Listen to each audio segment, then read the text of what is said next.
para sa mga bobong dev ng WOM, inilabas natin to dahil may isang concern na nag-message sa page natin about sa 3 years na. Ibig sabihin 3 season na bardagulang pagdadami. Ito lang yan, no? Pag nag-duel, cancel mo pag hindi mo nakaharap yung player mo. Then, click the game again.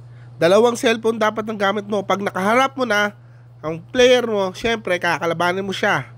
Like this. Then, syempre, player mo rin yon. Ang gagawin mo, ipapatalo mo lang. So, aabot ka talaga ng 10,000 points. Kalokohan. Top 1 mo, mukha mo. Kaya hindi nagtatagis lakas si Ninong Rufer dahil hindi makikita dyan ng tunay ng lakas. Kasi kalokohan lang at kagaguhan lang yung top 1. Napakaganda pa naman ng reward. Dito, kitang-kita nyo. Ako lang nagalaw niyan mag-isa. So, para to sa mga bobong dev ng WOM, gawan nyo naman ng dahilan o gawan nyo naman ng paraan para mabago naman tong sistema na to. Pati yung tanyag, ang taas na ng pilian, 50 tao, ay hindi nga makumpleto. Ayun, buong 1 oras naghintay yung mga player. Kaya sa mga nagsasabi dyan na wala tayo sa top 1, iyak nyo na lang yan. Subukan nyo mag-MVP sa basic laban o kaya sa UC. Baka naman sa tanyag, baka mapatunayan nyo na talagang kayo yung number 1. Hello Morena, kamusta?